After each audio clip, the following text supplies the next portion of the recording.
Hey everyone, welcome back to the All Things Private Practice podcast. I'm your host, Patrick.Casale. I'm joined today by some really special guests. I've got Flint and Xilo Del Sol. Is that correct? I want to make sure I said everything properly on together today, which is really cool. I like the conversation we're about to have. Flint, him is a veteran transgender teacher and educational content creator with over a decade of experience in the classroom and within state and national LGBTQ education policy, and has recently moved into advocacy and public health as a training lead at the National Cancer Nonprofit. Has over 360,000 followers on social media, which is pretty amazing. Lives in the high desert of California on a small farm with his husband, Xilo, where he is writing his first book. Congrats on that. And caring for a flock of high maintenance chickens. Really love that statement because I have a high maintenance Shih Tzu scratching the shit out of the bed behind me right now. Xilo, him is a Mexican-American queer and neurodivergent coach, social worker, educator, working to empower others to better understand themselves and thrive in a world designed to smother and dull our authenticity. Skipping through, tons of important stuff that I just can't focus on right now. Recently added a second master's degree to credentials, working to build a unique private practice separate from the ableist and often discriminatory systems that keep so many neurodivergent and queer folks from entering and leading conversations in therapy and social work. Lives in California.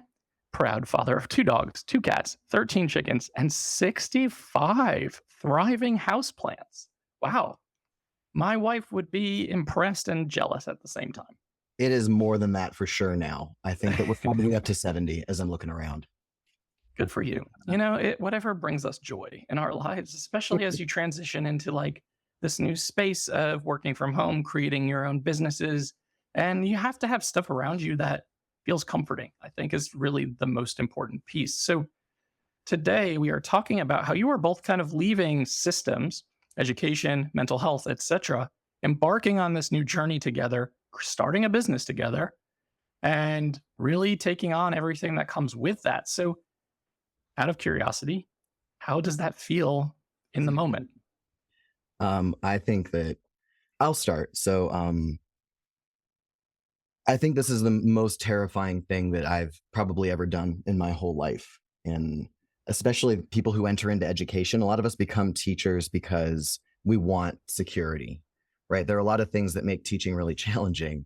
But one of the only perks is that you know it's going to be there, right? It's job security. You always have the same days off, same salary. Like you have an anticipation for what your life is going to look like forever.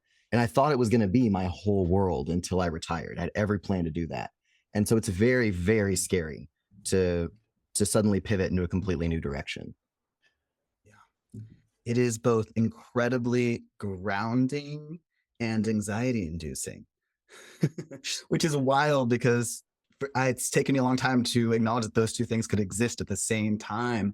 Like grounding in the sense that all of a sudden my nervous system's like, oh my gosh, everything I'm doing is something that's interesting to me. That's never like, I don't feel that having to pull teeth the way I did when I was, having to write papers for school or do things at nonprofits and jobs that I was not fully satisfied in. But also there's this little anxiety. It's like, well, you can now officially overwork yourself to death because there will always be more that your brain can come up with. And how are you going to balance that? And also, how are you going to actually make money? And so it's the competing, this feels so good. And also this is so scary. Which is such an autistic ADHD experience of like the ADHD side saying like, oh my God, this is amazing. Interest-based nervous system. Like, let's pursue the things we're passionate about. And then the autistic side, like, well, what about all the finite details and all of the things that could go wrong and all of the ways this could implode? Well, I want to give you both congratulations because this is a huge step. We're going to talk a little bit about what you're creating and why. But, this podcast really centers on a lot of the risk taking that is involved in becoming an entrepreneur and putting yourself out there. There's an enormous amount of vulnerability in terms of creating content, creating courses. Are people going to buy them? Are they valuable? Are people going to think they suck? All the times that you can post and can be exposed and things can happen from a standpoint of criticism and even discrimination. So this is a big endeavor. I want y'all to soak that in because so many people just let these ideas live in their heads and they never take action on them. So I think that's the big difference when we talk about entrepreneurial journeys in general. So tell us a little bit about what you're creating, who it's for, and why you're creating it. Man, I think that, you had said take a moment to soak that in. And I think I still am, just for a minute. And I have been for like several years. You'd mentioned content creation, which, right, like I'm deeply familiar with as well. I think he's like 360,000, 361, something like that, followers. And that's primarily because of my work in education as a trans teacher. Way before I understood myself as autistic or ADHD, I knew I was trans. And there is nothing that invites more criticism online than daring to be trans, especially to be trans in education. And so, right, like this morning, waking up to a campaign of people who are like signing me up on my brand new work email for like spam mailing list, like nonsense, because I'm advocating right now for some stuff that's happening in Texas with IDs. And so it's just nonstop and has been nonstop for a long time. And I think that, when you're teaching or when you're doing something else full time, you don't have the ability to center all of your attention on what you want to be centering your attention on. And in this case, right, you're asking what it is that we're producing and for who. We're trying to make products like downloads and services with coaching for people like us, right? For people who are queer or neurodivergent, who are trying to navigate a world that is very much designed to not give you the opportunity to thrive, right? To try to push you down and make sure that you don't have the opportunity to self-actualize.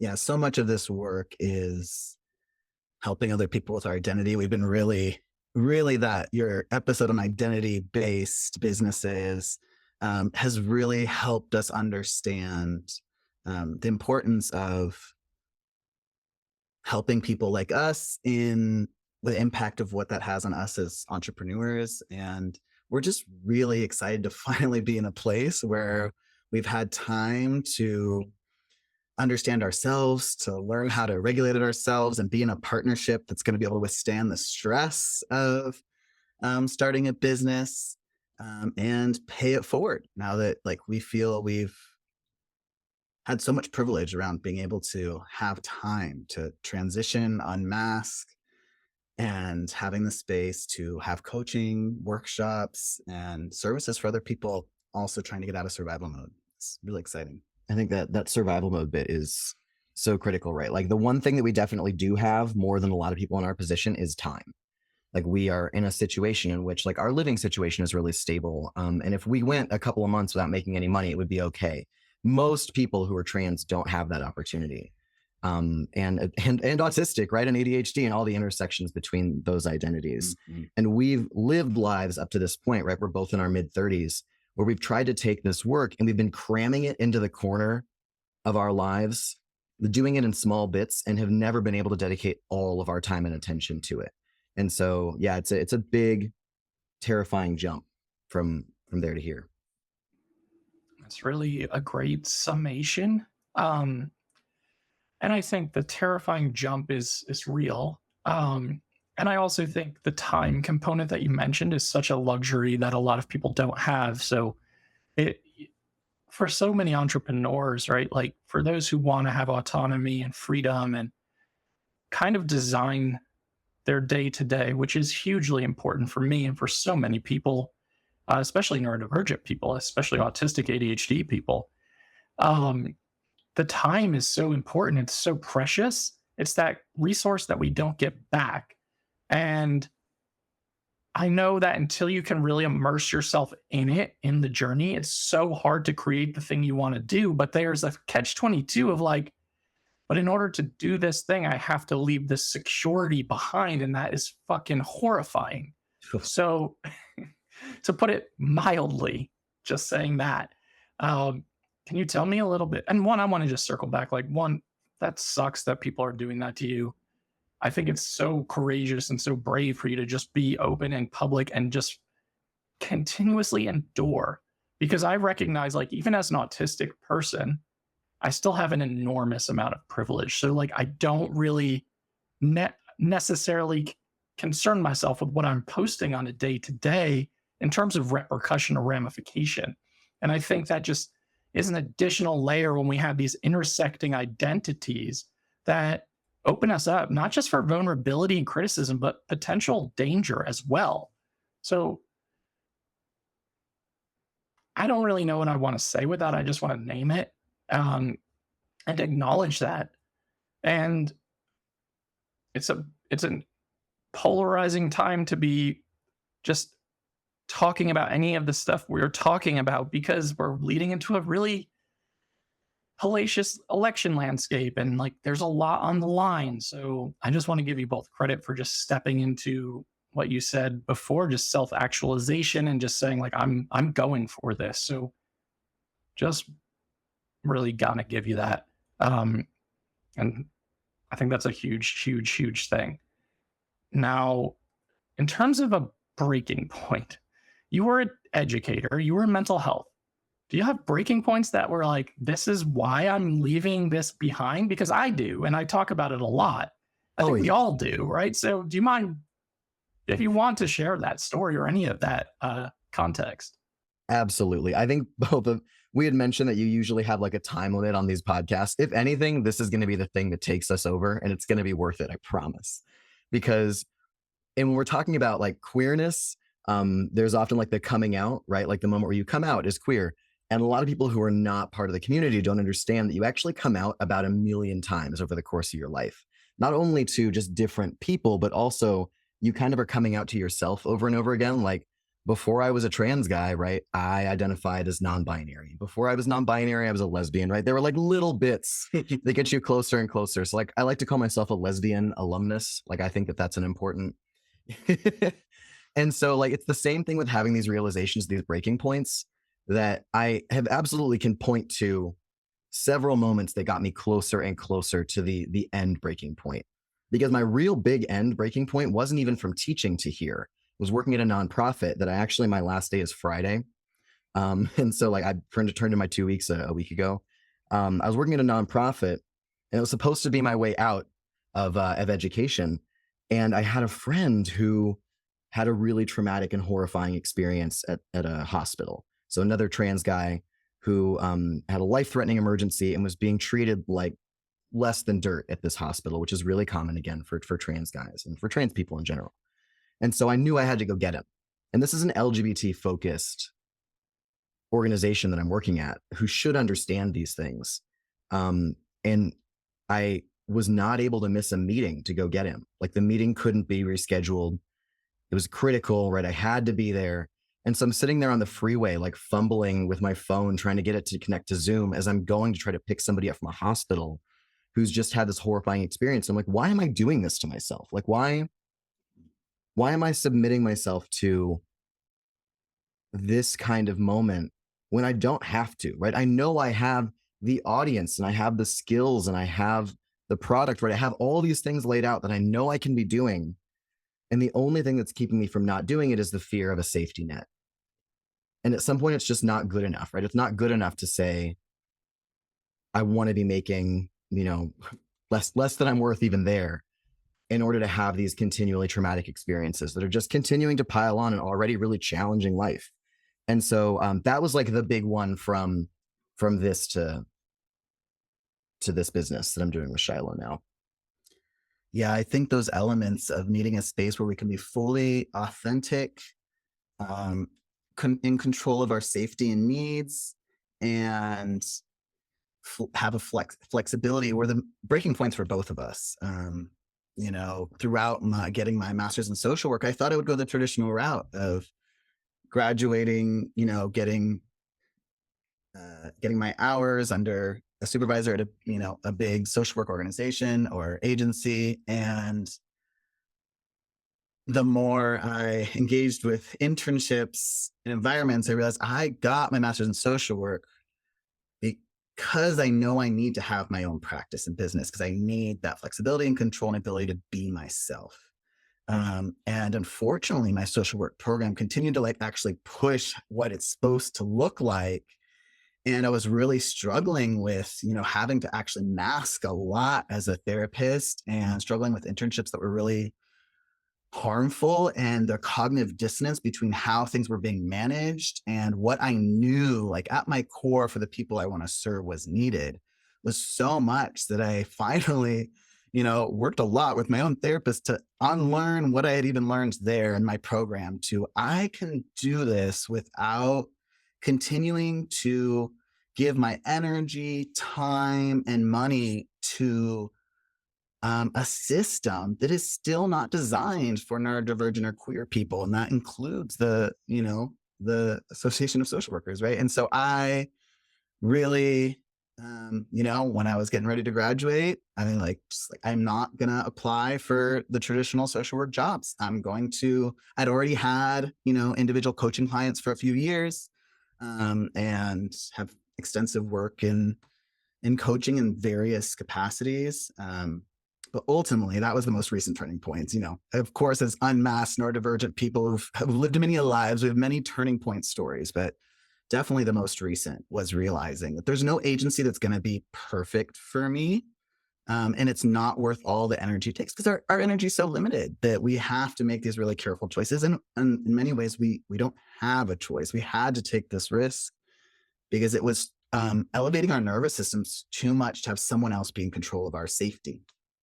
Yeah, the in control of our safety, I think, is a really big one. We both tried to get into helping professions and then realized the professions weren't helping us, right? That they were specifically killing us in order to try to help other people. There's this really horrifying saying that you'll see stitched on pillows trying to be sold to teachers that say to be a teacher means to be like a candle.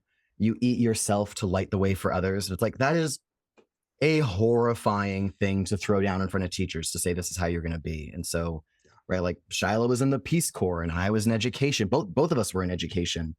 And we realized that that these systems are not built for us, and they're not built to help kids that are like us. Queer kids, neurodivergent kids, right, are being underserved, and the people who are dedicating their entire lives trying to make these systems work are getting burned out. Yeah, both of those stories are such really great insights into the inner workings of that final straw. And like you both said, there's many final straws, right? Then there's all these breaking points. And it's ridiculous when you're having to navigate these systems that you're pretty aware are not designed to support our systems, to support our struggle areas, to even include support, to be affirming, to be inclusive. And we're talking about education and mental health, which are, I think if you ask most people, they'd be like, oh yeah, those fields are definitely those things. But in reality, they're so institutionalized, they're so ableist, they're so filled with misogyny, racism, transphobia, homophobia. There's so much discrimination, and it sucks to acknowledge that. But I think what you said, Xilo, is really important of we had to make this decision. We have to do this thing in order to survive. And that's such a wild, it's kind of a mind fuck to be I have to take an enormous risk in order to survive and to remove myself from a quote unquote safety net or stability. And Flint, you were mentioning that saying that might be stitched on a million macrame pillows all over the country. Mental health is no different. We are taught in grad school that you are in this field to self-sacrifice, that you are supposed to give yourself away in order to help and heal. And in return, what you get is unbelievable amounts of burnout, really low pay, even if it's consistent and stable, discriminatory work practices, ableist work environments, all of the things that come with creating this intensified propensity for burnout, especially autistic burnout. And then here we are, fast forwarding, chronic health conditions start to kick in, suicidality starts to kick in, self-destructive behavior and self-sabotage starts to kick in terms of relationships and substance use. It's really damaging. And I think it's so powerful to say, I am going to just take this leap of faith because I have to trust that what I'm trying to create is worth so much more than the security. I'm just going to continue to use air quotes for those of you not watching, and stability, because it's all bullshit at the end of the day. When I quit my agency job, I was like, I think I can make the same amount of money bartending if I really needed to go back to that. And that's just the reality, which is really freaking sad. It really is. And like, it hit me when you were saying that mental health has this same system, right? Where we're taught that we have to consume ourselves for other people. And that if we are not, right, if we are not burned out or we're not feeling completely obliterated by this work, then we're not maybe doing it right or doing it enough. There is this weird feeling in teaching that the competition is like who slept the least, right? And who's spending the most number of hours in their classroom, who's taking who's taking the most home with them. But what's interesting is that like I found one of the reasons I left teaching is that I became a worse and worse teacher the more I was not taking care of myself. And it's the same thing in mental health, right? Like it wasn't until we took a lot of time to rest and focus on ourselves that we were able to help other people, right? It's not just selfish. It's not just I'm going to go into this in order to make more money in order to help myself out. It's that I am better for other people when I have the space and the time to really care for myself. Yeah, 100%. 100%. I think you're seeing that in so many professions. Like I go to a doctor here in Asheville that's a part of a collective. I have really good health insurance. I'm really privileged in that way. My wife works for the government. But in reality, like I needed someone who could take their time and who understood neurodivergence, especially autistic ADHD bodies and systems, because otherwise it's just dismissal and invalidation. So now having someone who's rested, who can take their time, who isn't rushing you out the door, and this goes for any profession when we're talking about helping or educating or advocating for, it makes such a difference. And that's like, I don't know your diagnosis and discovery stories. Were y'all later in life diagnosed autistic, or have you known for a long time? Well, we both, I know we're assigned female at birth, which means that nobody assumed we had anything going on with us for a really long time. And if something was wrong, and we were like, oh, it's because we're trans. It's like, well, yeah. Honestly, discovering that we're both ADHD and autistic had to kind of come after our gender transition, because there was, decades where we just felt like something wasn't right, for so many reasons, and figuring out what our gender was and getting to transition medically and socially then created space to really understand how our brains function. And I've had a formal ADHD diagnosis for a few years, but I didn't even know really what that meant, until I started to learn on social media, honestly. And then from there, go do my own research, and people like you and Dr. Neff really paved the way for us figuring out what works for us. And without that, we wouldn't have the capacity and skills to manage it in a way that allows us to start a business.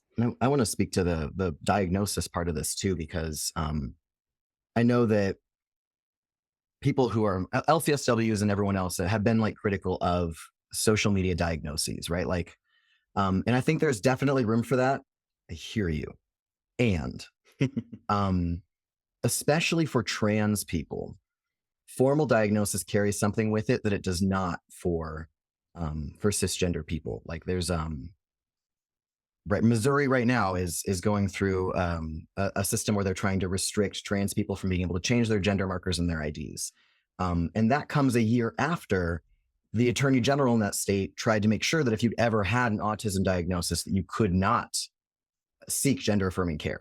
And so for us, having a medical history, having a record, we don't even know what it could be used for in the future. So you end up in this awful situation where you're trying to figure out, like, is it worth being diagnosed formally so that I can learn more about myself and figure out how to adjust and live in this world?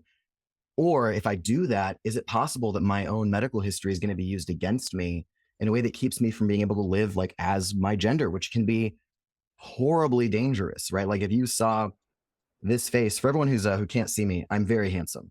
When we can't see this face, if you saw me with a little F next to me on my driver's license, and you're pulling me over because you're a cop or you're a bartender, that puts me in a really dangerous situation.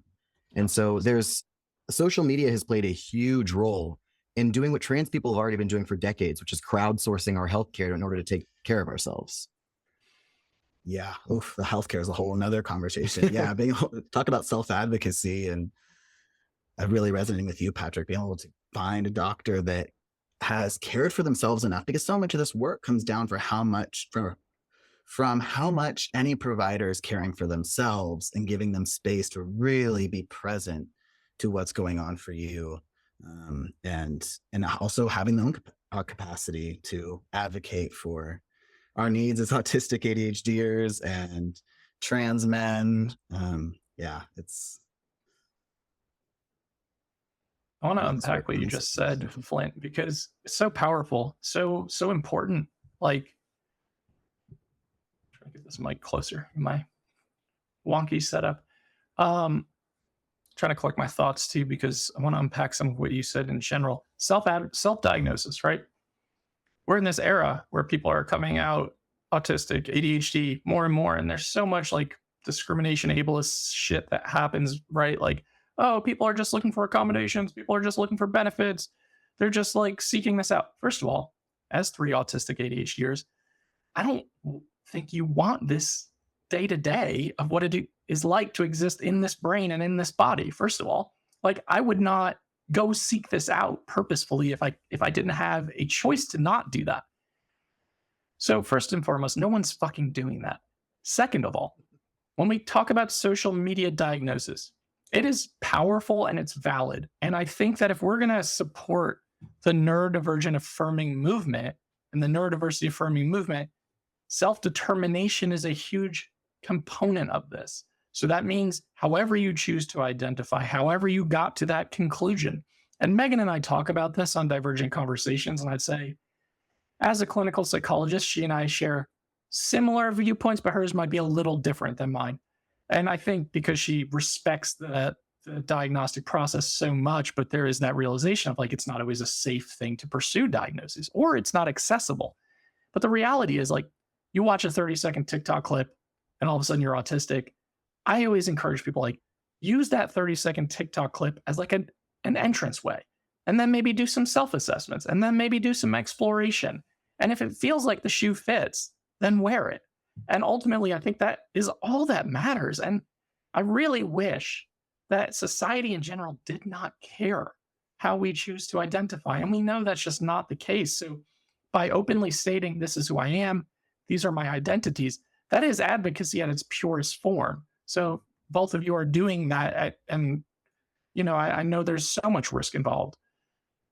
So one, that's that point. My brain's going to diverge somewhere else, which is typical at this stage of the day. But I really like that you named that, because it is a lack, you know, there's such a lack of accessibility, even where I live in Asheville, which a lot of people in the country would be like, oh, that's one of the more liberal progressive places. But if you were to say, where can I get an autism ADHD evaluation or assessment? The options are not bountiful, and a lot of them are not affirming. And there's probably a 12 to 18 month wait for a lot of these people who are doing the assessments, especially if they take insurance. Then you add in like the fact that diagnostic process and assessment and validation and all the affirming stuff that comes with identification and identity in parts work, assessment can be life-changing and life-saving, but you have to do it in a way that's safe enough to do so, right? So our medical system is so fucked up. I'm glad y'all are doing the advocacy work that you're doing. I know that's not an easy task. I just think our identities and our values, right, as 3 later in life diagnosed autistic people, I think we had to create our own businesses. I think it's the only way to survive, like you said, Xilo. I think that like those of you listening or who identify as autistic, ADHD, are questioning your discovery process. So many entrepreneurs have to identify as one or the other, or if not both, because like it's just the need for like controlling the environment, controlling the safety, controlling the communication, controlling the hours, like everything that comes with it. Yes, it's wonderful to have freedom, but it's so much more than that. Like it is truly life-saving. I could not work in a 9-to-5. I was killing myself in the crisis unit that I worked at. I was in like middle management, which is the worst place to fucking be.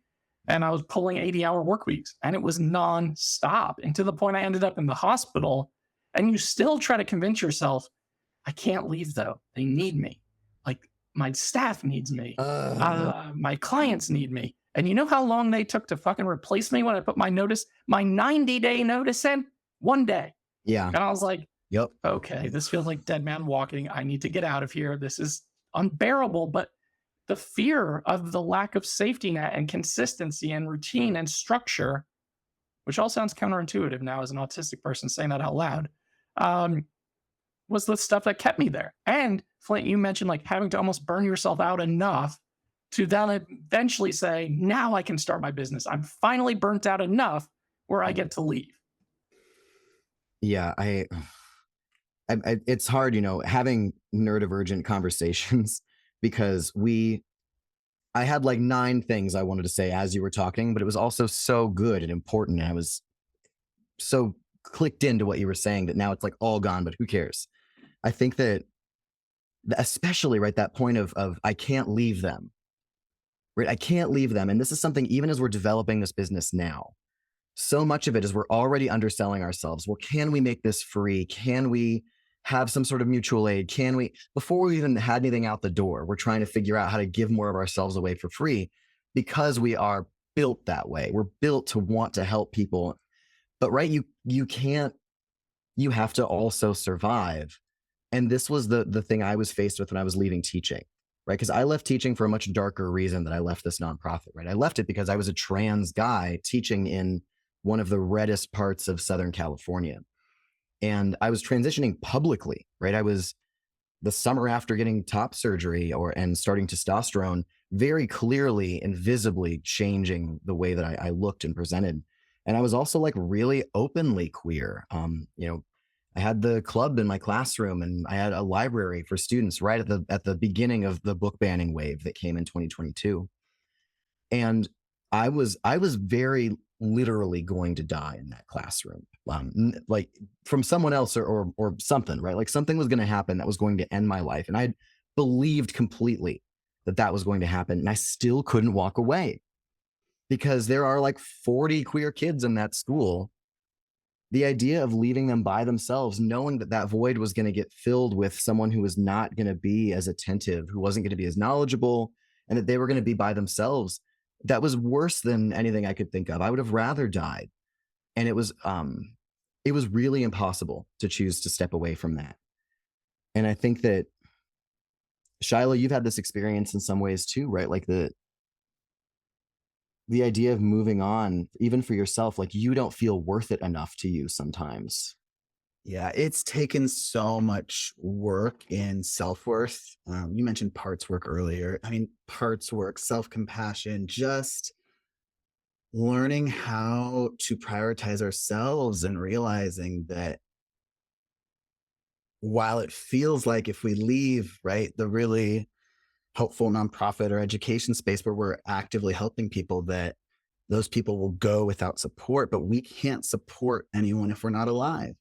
And I think that really came from not just, hitting like a rock bottom of burnout, but from each other so much, because it takes being so seen and loved, truly accepted sometimes, especially when, you've got histories of the trauma of just being neurodivergent in an ableist world and the trauma of being, unidentified and unknowingly trans for a while. You can just learn to abandon yourself so quickly. And it took us like really lifting each other up, which is, I think, what led me to this idea of empowerment coaching of like, oh, we've seen how really seeing each other, uplifting each other's strengths, letting each other rest, normalizing all the neurodivergent things has given us space to be able to really heal and regulate enough to be able to actually help others. Y'all are dropping some powerful stuff. You're so right, though. I mean, my wife's not here right now, but if she was, I'd love to even have her jump on, because like without her support and like cheerleading and lifting me up in the moments where you want to quit or give up or you don't feel worth it, it's always that person that's empowering you, that's like, hey, I've got your back. Like, I want you to at least try. So many of us just don't even try. Like, the ideas stay ideas and we think they're better suited for someone else, or we're not capable or competent enough to figure it out.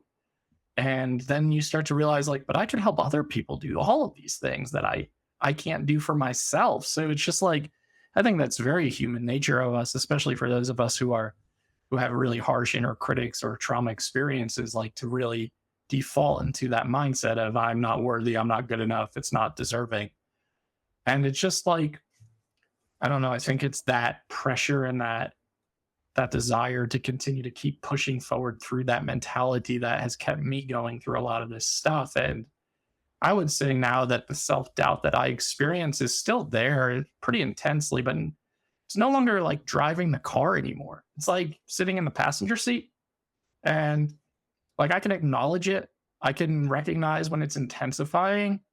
And I also recognize that, like, one of you said this before, and I'm sorry, I don't remember who, but you said you were in like a place of anxiety and excitement. And like, yeah, I think that's the indication that we're like on the exact right path that we need to be. Because if I didn't care about the stuff that I did or created or put out or even started to conceptualize, I, as someone who need to be deeply in it and invested in it, would never do any of it. And I think that anytime I feel that intensified, like self-doubt, fear, imposter syndrome, whatever we want to call it, I'm like, okay, I think I need to pay attention to this. And I think I need to like walk through it and pursue it and not run from it anymore, like I did for so much of my life. Yeah, absolutely. I think that, it feels so cliche also to say that, I just needed someone who believed in me, but I kind of just needed someone who believed in me, right? Like I had been the only one for so long that was, believing that I could do the next thing, right? You said the ideas that like kind of live and die in your head. How many people with English degrees want to write a book and then they just talk about it all the time and then never take the steps to follow through with it? For sure.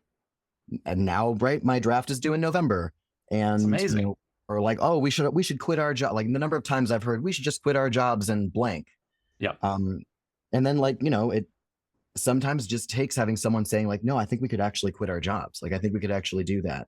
And if it doesn't work, right, and if we like totally fail, then we'll go into bartending, right? Or we'll sell t-shirts on the beach, that was my mom's go-to when she moved to California. She goes, I don't care what it takes. I will sell t-shirts on the beach if it means that I can be here and do the thing that I want to do. And so that's so powerful that's the exact mentality you have to make this work.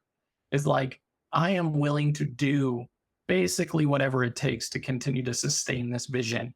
Because I know for so many people, including myself, when I first left my agency job, I don't know how many times I thought to myself, I need to go back and reapply. Like I couldn't handle the highs or the lows of owning my business. Like, and there were a lot of lows. And it was just that constant process that like almost beats you down in a way where you're like, okay, I didn't have a cancellation process in place and 4 clients just no-showed me. I'm not making any money for today. And now you're like beating yourself up. Like clearly you don't know how to be a business owner. You didn't have any training. This is not going to work. And you can really get into that like self-deprecating, self-sabotage mode. But instead I was like, all right, sit here, sit with it, experience it, create the cancellation policy, ensure that every damn client that sees you signs it the next time they come in, and you can pivot and adapt and evolve. And I think for me, that's one of the most beautiful things about owning a business is the ability to pivot and adapt and evolve and to pursue based on like an interest-based nervous system, the things that light you up. Because I know I sent you a draft of my manuscript for my book that I'm writing. I wrote that in 6 hours and like, I just felt it come over me and I was like, it's got to get out of my body because I had been sitting on it for so long. And now I have 9 agents who are interested in picking it up. And I'm like, this is not something I ever thought I could say, right? So like, these are the things that start to happen though. The more risk you take, the more you step out and like embrace your authentic sense of who you are. And I think that's a major, major pillar of what we're talking about. I'm going to fight you physically. I got it. I got the mic. So this is the thing. You interview 2 people who are both excited about something. And I think this point of like, I can't be a business owner, right? Or like, I must not know what I'm doing weirdly translates so well to us as chicken fathers. We have 13 chickens. And when we got them, right, we are not rural people. Well, we are now because we are living rurally, but we have never been. We don't have chicken backgrounds. And every single time I thought, as we were raising this flock and finding weaknesses in our system, like, okay, like they can't eat that. They keep escaping here, right? We lost a baby. It was a horrible thing to lose a baby chicken really early. And I was like, you know what? Medieval peasants did this, right? People with no formal education, people in every country in the world are keeping chickens alive. They can do it. I can do it. It's the same thing with a book, right? Every time I pick up a book and I'm like, this book is terrible. And somebody found a publisher and published it and finished it, right? Like people who are no good at writing can finish books. People who don't know what they're doing with chickens can raise chickens. And there are so many like deeply incompetent people that somehow have successful businesses. I'm like, okay, if people that I do not respect at all can figure this out, then definitely I can. I just have to really be okay with failing, be okay not knowing what I'm doing right out of the gate, knowing that it's going to change, right? We can't possibly have every system in place right at the beginning, having a lot of grace for ourselves, because if that's one thing that incompetent people have in common, it's the ability to believe in themselves. Yeah. And you mentioned a couple of things that really took letting go of, in a lot of ways, the perfectionism and control, and like accepting that like there's stuff we just don't know. And, we're learners and researchers, but it's going to take accepting our own failures. And something Patrick was saying, like when you said 6 hours for your book, honestly, what makes owning a business so empowering to us is the ability to live in our natural cycles. And we didn't even know what our natural cycles were until we took extensive periods of time off work, because we forced ourselves into 9-to-5s for so long.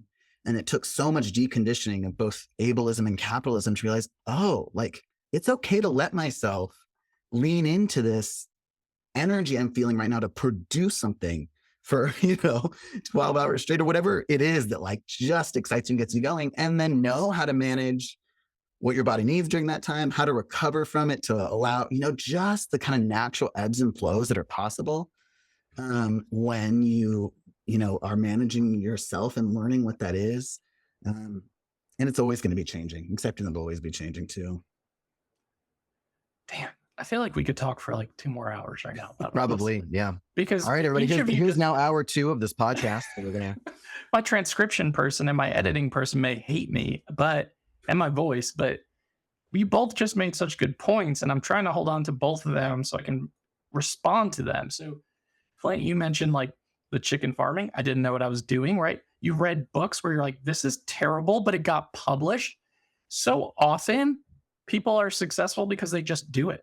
Like they stop telling themselves that they can't, and they just figure out a way to make it happen. And so often these terrible books were published by terrible authors, and you may have a much better version of the same book in your head, but you just cannot get past the fear of putting it into the world, and it will never take up space nor exist. And that makes me so freaking sad.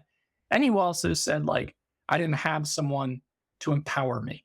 That's a huge statement, by the way, because I can totally relate. I think so many of us can, where it's like, until you finally find that person, you don't even trust it at first. You have to do a lot of your own work to be like, is this something I can trust? Is this real? But like super, super important. So love that. Okay, switching gears, Xilo, you said, I'm trying to, man, my executive functioning and my divergence is like taking over in terms of my thinking. But I'm thinking about like what you're saying in terms of having that freedom, right? Like having that autonomy. And for me, and following that season, that's really important. I used to beat the shit out of myself when I first started my business for not working all the time. And I see so many therapists who start practices, and that's what I used to do, but now it bores me, so I don't do it anymore. So if you're listening, I don't do practice coaching, who would recreate their agency job environment. They recreate like 40 to 50 hour work weeks. And I was like, what is the point of creating your own business if you're going to work yourself to death and burn yourself out even more? And you're the only person to blame now at this point. So, and I get it for those who like are sole providers, who have kiddos, who have like other responsibilities, like sometimes there's necessitation. But in reality, like freedom, time, the ability to say like, I'm paying attention to my energy. I had 2 major throat surgeries in the last couple of years, and the last one impacted my vocal cords pretty badly. and my capacity has greatly diminished to be public facing. And at first I was grief ridden. I still think I am to some degree, but not nearly as badly. But then I started to pay attention to like my energy cycles and pay attention to where I really wanted to put my energy when it came up for me, because I was having such a hard time even accessing energy or creativity.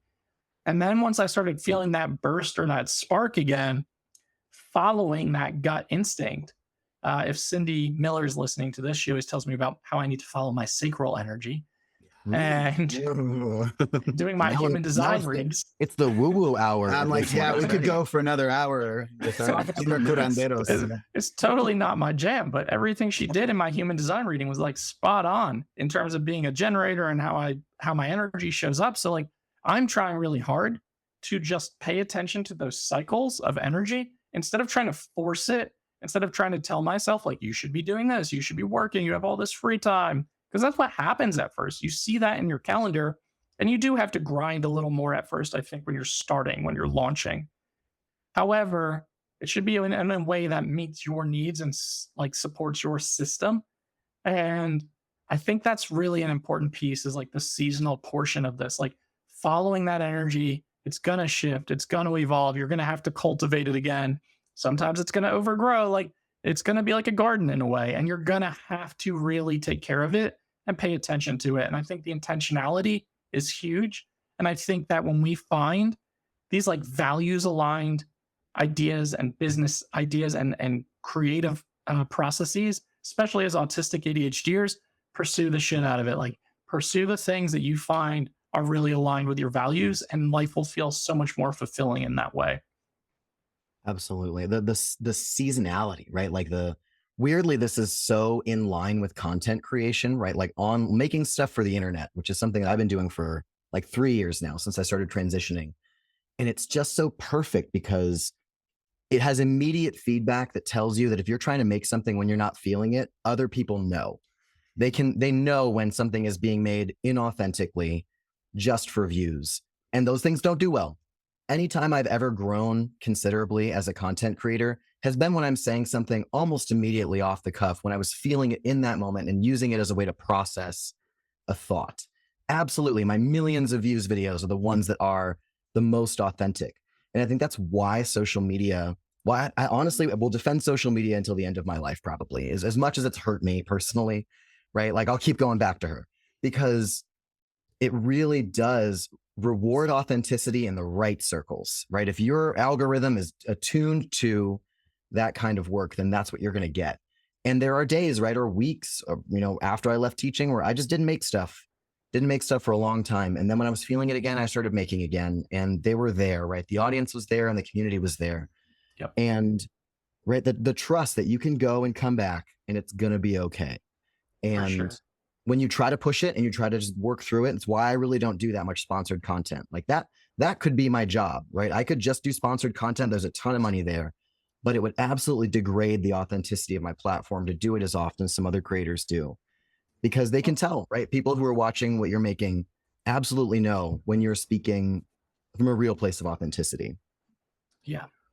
Couldn't say it better myself. I think that if you're an autistic ADHDer, content creator, if you're a part of the queer community, if you're part of the BIPOC community, authenticity is really fucking important. And people see through it, right? So like following your energy, being intentional, being authentic. And I agree. I think the sponsored content makes me cringe in a lot of ways. Like, of course, I want to say yes to opportunities, but also have to be really intentional about who we say yes to.